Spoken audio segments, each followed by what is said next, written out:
Welcome to the show, everyone. Just give me a wee second here. Here's a wee tune to keep you going.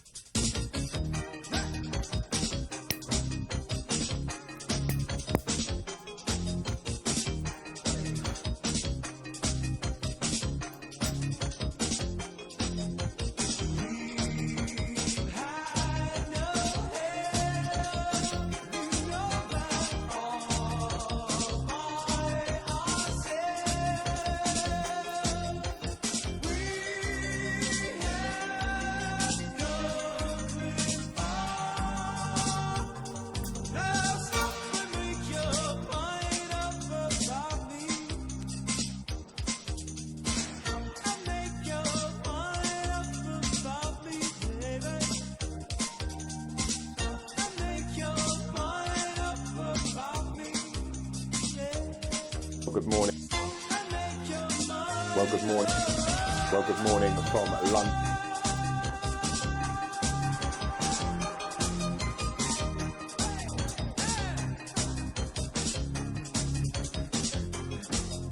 After supper.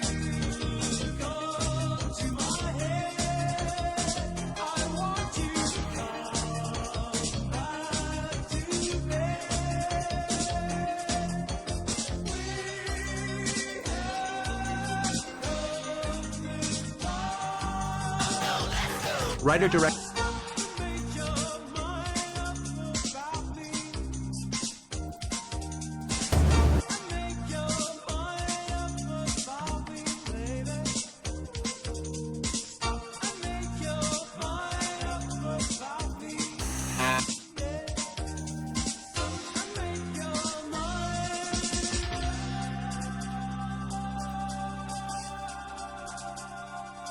Okay, guys. I think that's it.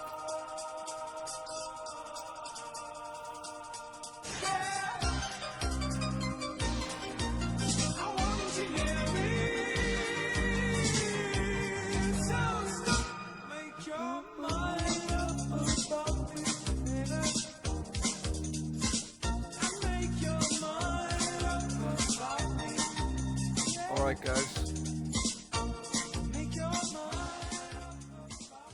So, welcome back to the show. This is it.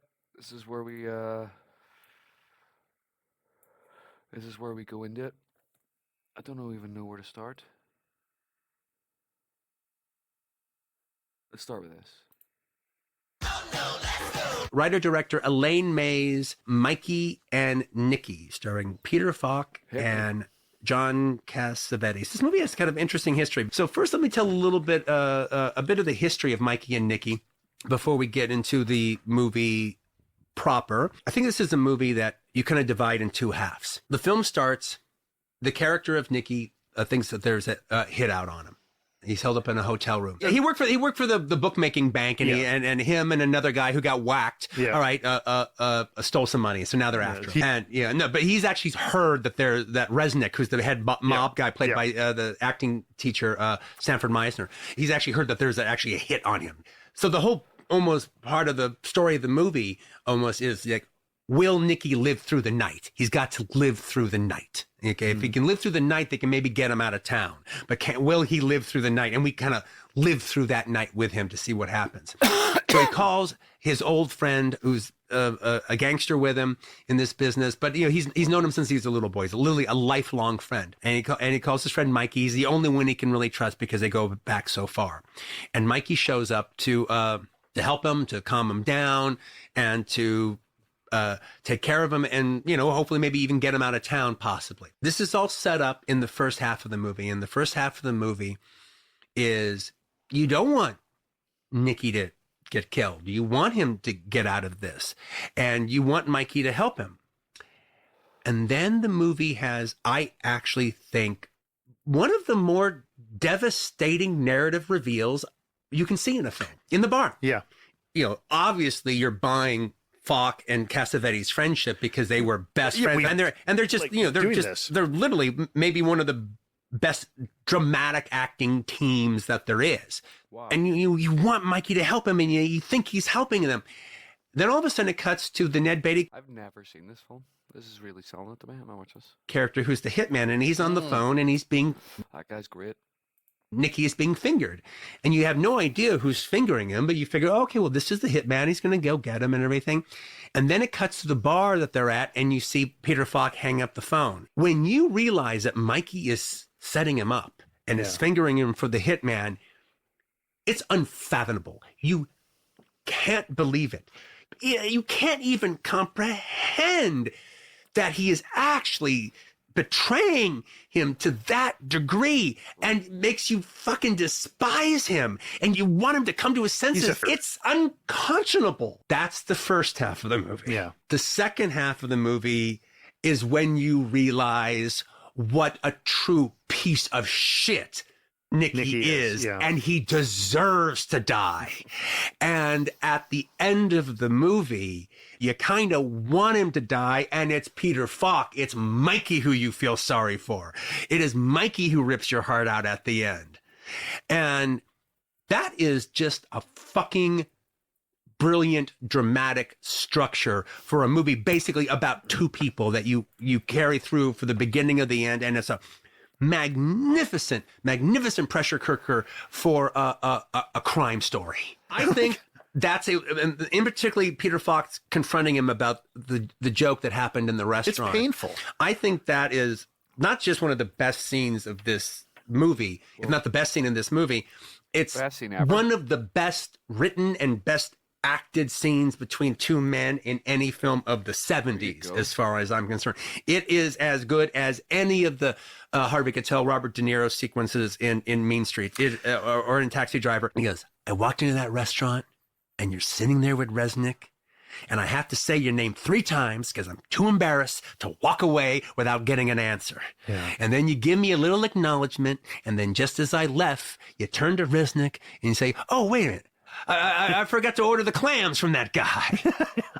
Yeah, and you laughed. I said that for you. Yeah. I said that for you. I said, no, that's why I said it loud enough that you would hear. That joke was for you. That joke was not for Resnick. That joke was for you. Like, I can't fight on the bus. I'll get fired. We'll get off. Yeah, you'll get off the back. I'll let you go. Don't hit me, but then we'll go outside, and then we're going to really have at it. Mikey and Nicky was made, I think they started making it around 74 or so, and she was shooting it for Paramount. She ended up shooting an incredible amount of footage, and for whatever reason that I have no fucking clue, she was in the editing room for like a year. No, I don't understand why, but she was. And so by the time they were done with it in 1976... She was probably learning how to edit. She probably didn't know what she was doing. Paramount didn't know what to fucking do with this, and they really weren't into it, and they just threw it out there. They threw it out there. I remember... Fucking Tarantino was into it, like, wasn't he? He loved this film. He absolutely loved it. Remember when it opened in 76, they had an interesting little ad in the paper. I think it played in one theater in Westwood, or like the Fine Arts, Lemley Fine Arts or something like that. Just one theater in Los Angeles. And none of the critics knew what to make of it. And I do think the Peter Falk, John Cassavetes thing derailed them a little bit. But Mikey and Nicky is well shot, and it's shot, it's directed, and so then basically the film just disappeared. Paramount didn't give a damn about it. But in '84, Tom, I'm already underwater. I'm in the same boat. I'm in an actual boat because I've been using Grammarly's AI for years. Grammarly. Fucking hate Grammarly efforts. a small release company, Castle Hill Productions. They also released the Henry Jaglin movie. There's a lot of touching. There's a lot of grabbing people. You usually get the fuck off me. Do you know what I mean? It was the most frustrating film I ever acted in because it was constantly getting grabbed and tussled about. Movie, Can't You Bake a Cherry Pie? Mm-hmm. Somehow they got the rights to Mikey and Nicky. And in 1984, guys in front of you everywhere you're trying to walk, it would just be like, will you fuck off? It got re-released again. And this was in the time in Los Angeles where he's trying to go that way, the guy's shoving him and all. Beverly Center Entertainment Complex was like the big art house place. And so it just got like booked in a theater there. And then in 84, that's when it got the reviews that it never got. That's when the Stanley Kaufman piece comes out. That's when the Michael Ventura rave review and the LA Weekly comes out. And that's when people, started appreciating it for what it is. So that's its history. I'm wondering, coming from a point of view of a writer and coming from where she's coming from more of a comedy place, what the fuck made her sit down to write this story about these two fucking dudes? What is the impetus of that? I don't think it's just to make a crime film. I don't think she's that kind of genre person that wants to do that. So what is it? What is it that made her make this story about these two guys? I was fascinated by that. So fascinated that I got in touch with Elaine May, and I called her up, and I asked her. What was it about these guys that you wanted to tell the story about? I was thinking maybe that it was actually a Hollywood story. A real story. That these were people she knew in Hollywood. It's a famous dynamic, and you know, we can all come up with 20 other little examples of people's relationships in Hollywood. Yeah. It could be. So anyway, I was thinking maybe that might be what it was, and she just simply came up with a gangster genre, like I said, to make it a movie. So I called her up and asked her about it. She didn't understand what the fuck I was talking about at all when I brought that up. So I brought it up to her. Observational and metaphor. She's like, what is Hollywood about my story? I go, well, no, I'm not saying your story is Hollywood. So I laid it out just exactly the way I laid it out to you. And she was like, oh, I see where you're going with that. That makes sense. That's not where I was coming from, though. Okay, so where were you coming from? I knew two brothers exactly like this when I was a child in Chicago. I go, you did? She goes, yes. When I was a little girl, we lived in an apartment building, and there were different people in the area, both Italians and Greeks and Jews, that were all involved with the mob, and especially with bookmaking and bookmaking banks. And there were these two brothers that were pretty much the emblem of Mikey and Nicky in my mind. Both gangsters, but one brother was kind of beloved by everybody. Everybody liked him. They liked being with him. They thought he was funny. He was handsome. And everyone dug him. And then the big bosses really, really liked him. And then he stole money from them. And then they wanted to kill him. And part of the reason they wanted to kill him is because they liked him so much. Yeah. They like, how dare you? When the mob likes you that much, and then you fuck them, that's when they really, really want to teach you a lesson. And it was to such a degree that the mother of the two sons even had a favorite son. And the favorite son was the Nicky character, the one in trouble. And the mob had gotten in touch with her and told her, you have to send one of your sons to this one place, because that's where we're going to take care of him. And she knew she had no choice. So she did a Sophie's choice. Yeah. And she sent the other son. I'm like, holy shit. That's wild. Well, no, in real life, yes, but even in the movie, as Mikey and Nicky, they might have, especially the way they talk about each other's parents all the time. These guys might as well be brothers. Yeah. All right. Yeah. The whole movie is just fucking, looks intense. Like the whole movie is just talking, isn't it? Like every scene is just talking about Ma. Mikey and Nicky completely and utterly works as a magnificent crime story. Fucking hell. Was not absolutely fucking too much for one of my videos. I feel like I should just end it here. Like that was absolutely fucking So all of Dubai, Abu Dhabi, the UAE, say hello. I've had so many people hit me up saying, "Oh, you must." The great, what was it? The great Phoebe Waller, or the I think it was the great Phoebe Waller-Bridge. That's her name. The great Phoebe Waller-Bridge. Like, anyway. Tell them I say hello. I can't possibly tell everybody, but the entire country pretty much. I don't know how a kid, I grew up in Indiana myself, represent. See the way, like, right, really watch Harrison Ford here, right? He hates everybody and everything, right? And then notice how he kind of was liking the guy, and then the guy said he's a fan of Indiana Jones, and then you could see that we turn in Harrison Ford's face where he's just looking at him like, you're a fuckwad. It's like he hates his fans. It's like he hates. If you, I agree with him. I understand why, but like he just hates Star Wars fans and stuff and all, which you can understand. I really say. Let's read that again. So all of Dubai, Abu Dhabi, the UAE, say hello. Right. I've had so many people hit me up saying, "Oh, you must tell them I say hello. I can't possibly tell everybody." Look, he but smiled the and entire laughed at his wee joke. Okay, he laughed at his wee joke. That's pretty fucking. That's about as good as you're ever gonna get from Harrison Ford. Like I wouldn't even expect that much from him, but he actually gave you that, and then you said this. What a haircut! Like country, pretty much. I don't know how a kid. I grew up in Indiana myself. Represents the yeah, UAE. he's like he grew up in Indiana, and then he's just looking at him. You can see him kind of clocking it. Like, what does that mean? Oh, Hold on. you must tell them I say hello. I can't possibly tell everybody, but the entire country, pretty much. I don't know how a kid. I grew up in Indiana myself. Oh, right. No, the penny drops for Harrison Ford, and he doesn't want anything more to do with them. Represents the UAE, but here I am. It's fantastic to be here. Thank you. Indiana Jones and the Dial of Destiny. Indiana Jones and the Dial of Shit. Like, has anyone even watched this film? I forgot this even came out. I just don't even care. Like, no one cares about this. The Dial of absolute fucking despotism. Is fabulous. Yeah. And I say that from a Ugh. genuine place. Yeah. And I say that from a genuine place because we all know like no one likes this film because it's shit and it just flopped. But I actually genuinely liked it. That's the way you should have said to him. It's basically telling him that his film's shit, but you like it anyway. The Great Phoebe Waller-Bridge. That's all I'm gonna say. Look at this. Do you know what I mean? What is going on? Like, what is going on with that Adam's apple? Whatever. Let's just continue. I just to I just worked out why. Oh God, I just worked it out. Okay. show you how genuine it is. 1981. Have you ever seen the interviews where Harrison Ford like just breaks people's shit?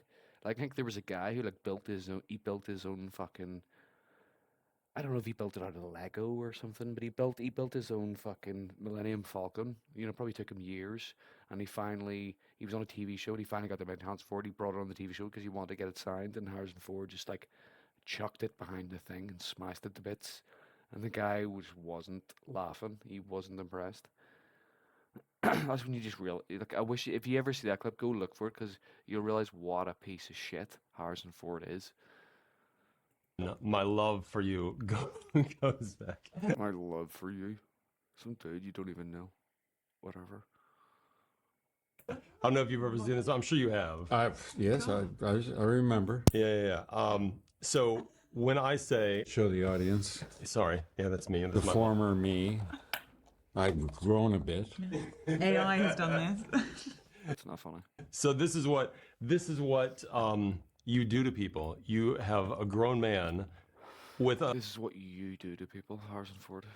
God, whatever. Like, I wouldn't want to be Harrison Ford in that situation. I would hate people if everyone said this cretinous, bum licky stuff to me.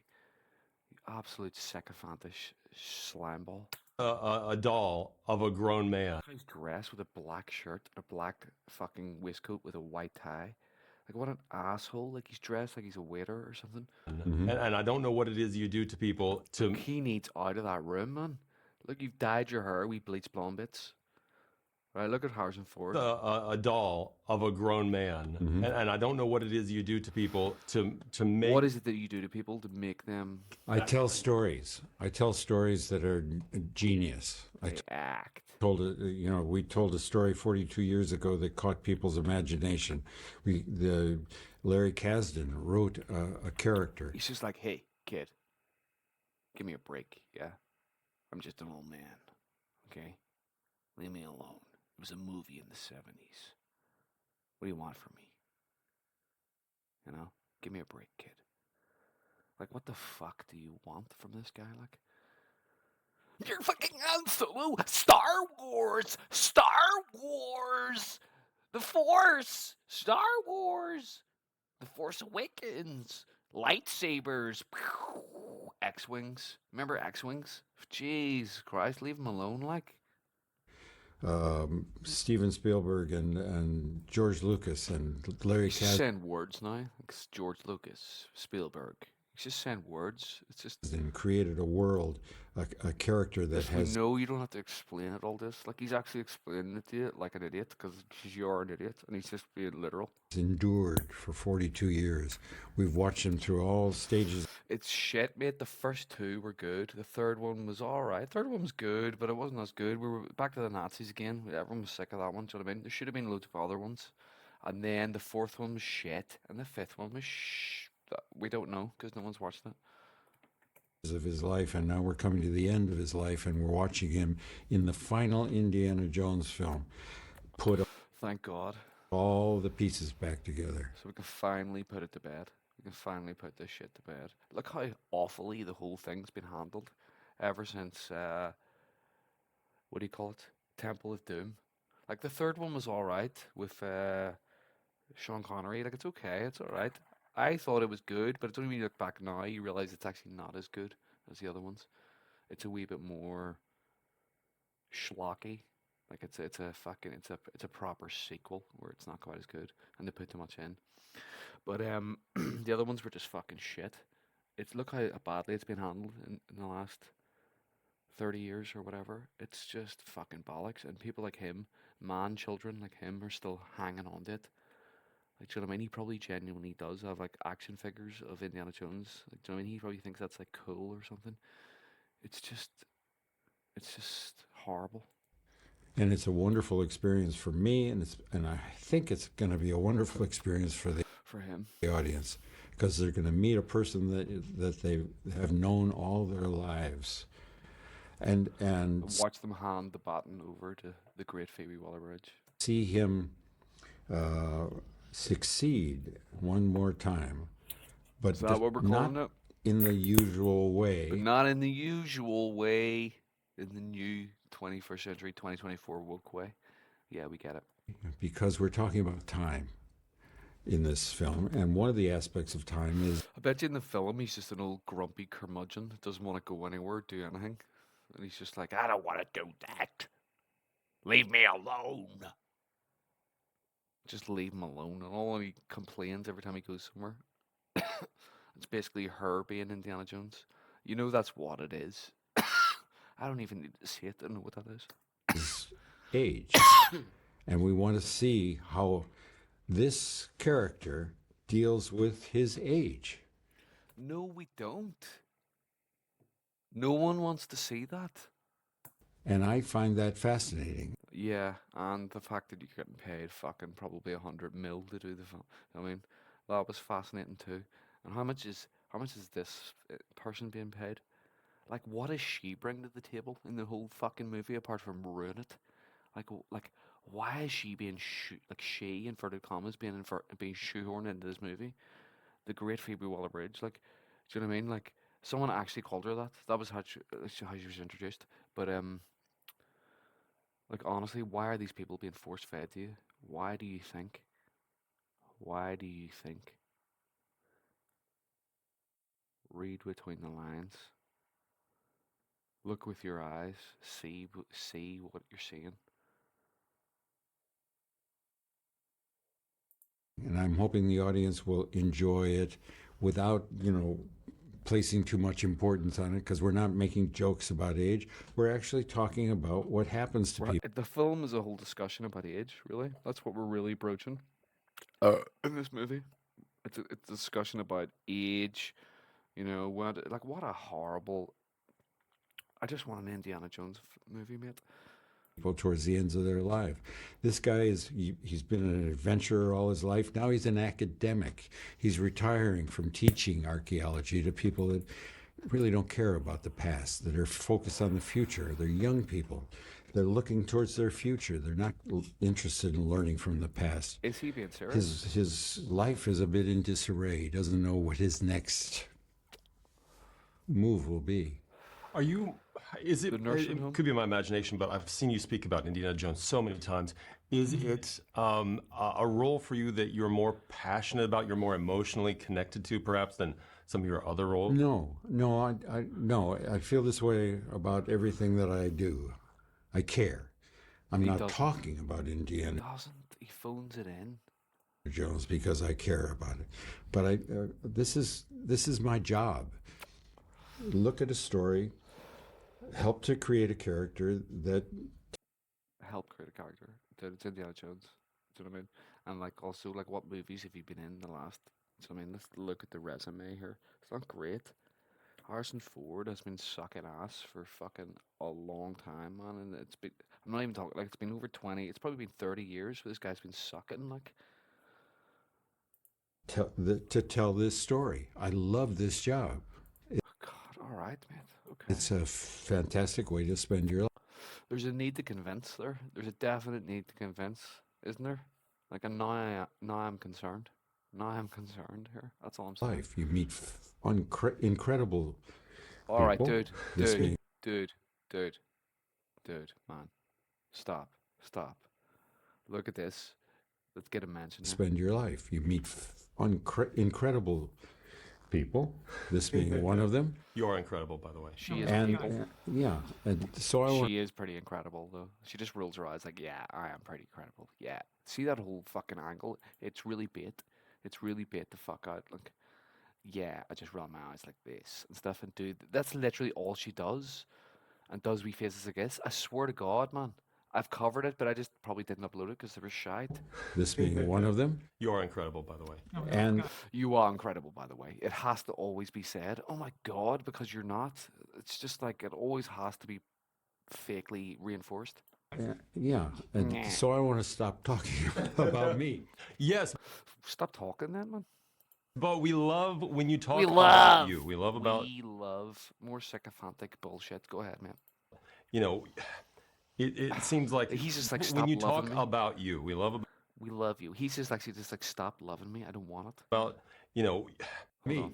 Yes, And yeah, and so I want to stop talking about me. yes, but we love when you talk about you. We love about, you know, it seems like there should be some sort of emotional connection to saying goodbye to this character. And I think And there is, and it's expressed in this film. Everything. And there is. So shut the fuck up. This is what we're doing. Stop talking about it, man. He just wants to go home. Leave him alone. Like. I wanted to say at the end of this movie has been found by other people. They found their I'd love to just tell him it's shite. I'd love to just go, it's fucking shite. I seen your movie, and it's shite.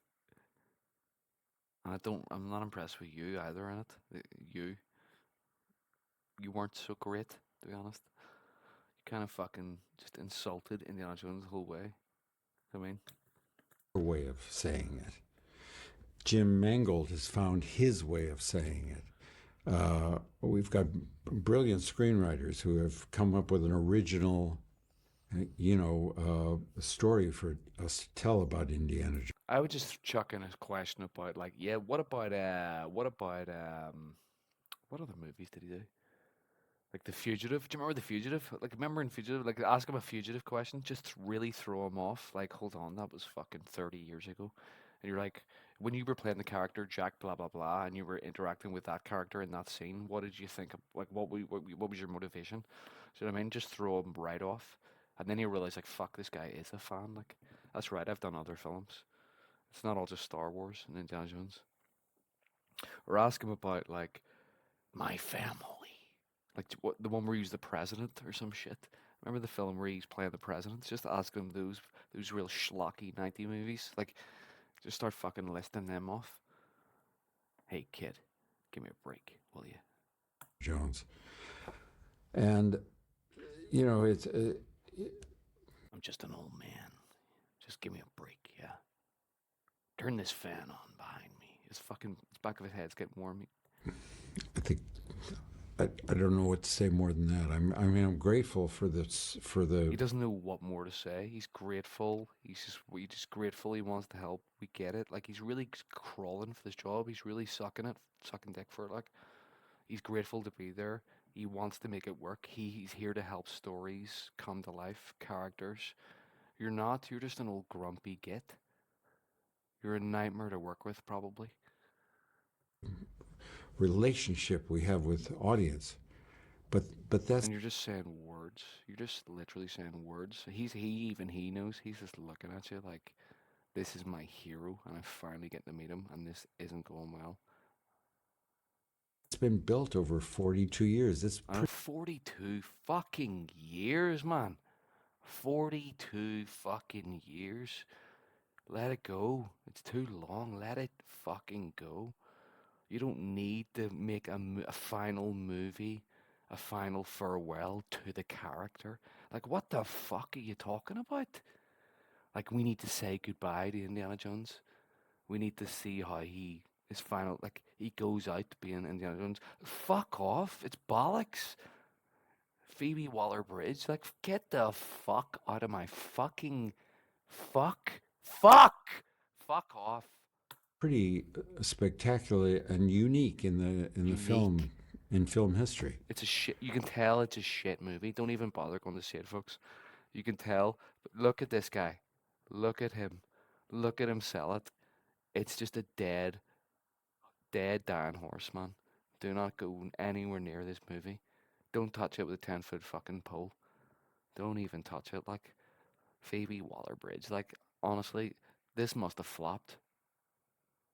I have, and I know I need to wrap up. I've always You need to. Look at that watch. Like, that is the most disgusting, skanking, absolute watch. Like, what is that watch about? wanted to tell you this, and I know millions of kids, now adults like me, have always wanted to tell you. Millions of kids, adults like me, like, no, you're still a kid. Wanted to tell you this, and I know millions of kids, now adults like me, have always wanted to tell you. Millions of kids, now adults. Do you know what I mean? Dude. She's just sitting there the whole time. No one's asked her a question at all because no one gives a fuck about you. Tell you this, that the stories, Indiana Jones and all the stories you have told mean so much to us. If things weren't going great at home, It's like a final farewell to Harrison Ford. Harrison Ford's probably like, look, mate, I'm not dead. I'm not dying. Look, you fuck up. Look, stop talking to me like I'm already gone. and they weren't going great at school, you could get under a blanket and you could get a Ugh. DVD or VHS tape and He's gonna cry. be transported away for a little He's while. gonna cry. So thank you. So thank you. Thank you. He didn't create the multi-billion-dollar industry that, you know, brings you these fucking Hollywood mind programming films. Like, do you know what I mean? Like, thank you for those nights with my blanket. Do you know what I mean? Thank your parents, man, providing the blanket and providing the fucking house and providing the fucking TV in your room and the video player and the tapes and the fucking electricity and the fucking heating and the food in the cupboard. Do you know what I mean? And the lifts to and fro, like, do you know what I mean? Do you know what I mean? Maybe that's who you should be thanking, not fucking Harrison fucking Ford, who's made absolute millions from it all. Thank you. You're an absolute suckbag. You really are horrible, man. I don't like A this. lot. Well, thank you a lot. Thank you for the fucking money, you bunch of fucking idiots. Thank you for all the fan money, thank you for sucking it down and eating the popcorn and going back for this one. Thank you. Thank you for the big payout. It means the world to me to hear that. Thank you. You bunch of Indiana Jones dummies. and the Dial of Destiny in cinemas in the UAE on my birthday, June 29th. On my I'm birthday. just saying, Oh, this it's is the on his best birthday He's a fucking kid. gift I've ever gotten. You're a kid. Lovely to meet you both. Thank you so much. You didn't ask her any questions, but whatever. And again, congratulations on this. It's lovely to meet you both, even though you just sat there and didn't say anything. But just you being here, the great Phoebe Waller-Bridge, just having you here was enough. It's a great ending to a great story. Thank you. He just couldn't even look at him at the end there. On this, it's a great. Just stop talking, man. Just absolutely stop. Like, I think we should just end it there because that's went on way too long. All right. That's us, guys. That's us. Don't forget to like and subscribe. Doesn't cost you anything. I mean, leave a comment. Whatever.